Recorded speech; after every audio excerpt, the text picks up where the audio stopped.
Selamat pagi Dewan Juri yang terhormat. Perkenalkan, saya Oktaviani Mariarin sebagai pembicara 1 mewakili SMA Negeri 2 Rahong Utara. Di sini dengan mengangkat tema Mosi Kebijakan Pembelajaran Daring Efektif dalam Masa Pandemi COVID-19. Pendidikan adalah hal yang paling penting dalam kehidupan. Pendidikan adalah pembelajaran, pengetahuan, keterampilan, dan kebiasaan sekelompok orang yang diturunkan dari satu generasi ke generasi lain melalui pengajaran, pelatihan, ataupun penelitian.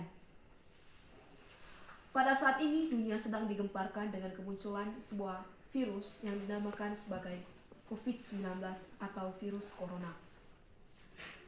Akhir tahun 2019, dunia digemparkan dengan adanya sebuah virus yang dinamakan COVID-19 atau COVID atau coronavirus disease 19. Virus ini awal mulanya tersebar di daerah Wuhan, Cina yang akhirnya menyebar ke seluruh dunia termasuk di Indonesia. Di Indonesia sendiri, semua sektor kehidupan masyarakat terdampak oleh adanya COVID-19, salah satunya di sektor pendidikan, yang mengakibatkan semua sekolah ditutup untuk mengurangi penyebaran COVID-19 sehingga perlu formula baru dalam sistem pendidikan demi terwujudnya cita-cita bangsa Indonesia yang tertuang dalam pembukaan Undang-Undang Dasar 1945, yaitu mencerdaskan kehidupan bangsa. Akibat ditutupnya sekolah memaksa pemerintah untuk menjalankan proses pembelajaran jarak jauh atau PJJ, guna mengurangi penyebaran COVID-19 dan juga pendidikan tetap berjalan. Pendidikan di masa pandemi yang mana semua pembelajaran dilakukan secara jarak jauh dan dalam jaringan atau daring dengan memanfaatkan smartphone masing-masing pelajar ataupun mahasiswa.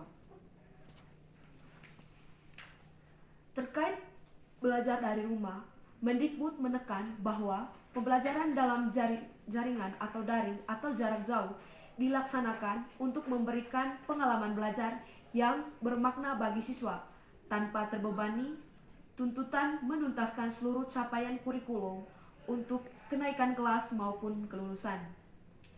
Kami ingin menganjurkan bagi daerah yang sudah melakukan belajar dari rumah agar dipastikan gurunya juga mengajar dari rumah untuk menjaga keamanan guru. Itu sangat penting, pesan Nadiem. Pembelajaran daring atau jarak jauh difokuskan pada peningkatan pemahaman siswa mengenai virus corona dan wabah COVID-19. Adapun aktivitas dan tugas pembelajaran dapat bervariasi antara siswa, sesuai minat dan kondisi masing-masing, termasuk dalam hal kesenjangan akses atau fasilitas belajar dari rumah. Bukti atau produk aktivitas belajar diberi umpan balik yang bersifat kualitatif dan berguna dari guru, tanpa diharuskan memberi skor atau nilai kuantitatif. Walaupun banyak sekolah menerapkan belajar dari rumah, bukan berarti gurunya hanya memberikan pekerjaan saja kepada muridnya, tetapi juga ikut berinteraksi dan berkomunikasi membantu muridnya dalam mengerjakan tugasnya. Mohon walaupun bekerja dari rumah, mohon siswa-siswi kita juga dibimbing, jelas Mendikbud.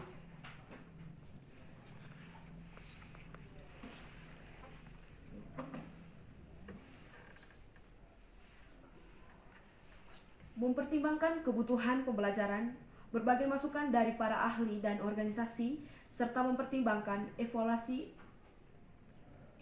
implementasi SKB 4 Menteri, pemerintah melakukan penyesuaian keputusan bersama 4 Menteri terkait pelaksanaan pembelajaran di zona selain merah dan orange, yakni di zona kuning dan hijau untuk dapat melaksanakan pembelajaran tatap muka dengan penerapan protokol kesehatan yang sangat ketat.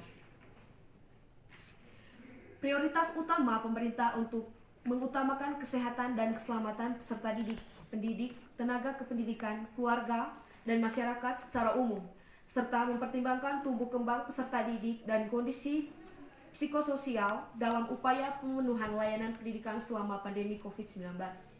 Jelas Menteri Pendidikan dan Kebudayaan Mendikbud Nadiem Anwar Makarim dalam kalimat media penyesuaian kebijakan pembelajaran di masa pandemi COVID-19 di Jakarta Jumat tanggal 7 bulan 8.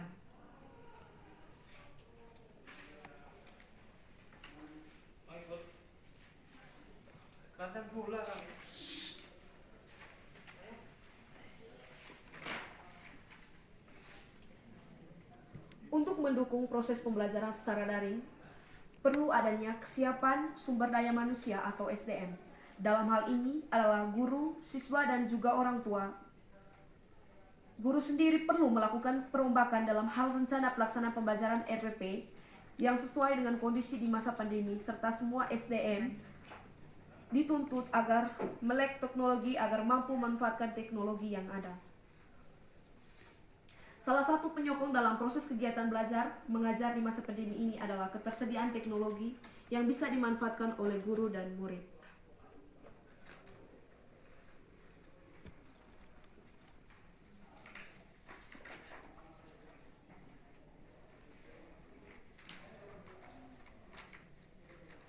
Kemendikbud mengharapkan dengan adanya pembelajaran daring ini dapat membuat siswa-siswi bekerja sama dengan guru akan tercapainya pembelajaran yang efektif, sehingga di sini penyebaran COVID-19 dapat diminimalisir. Begitu pula dengan kerjasama antara orang tua dan murid atau siswa-siswi agar dapat menunjang kegiatan pembelajaran dari rumah ini agar efektif.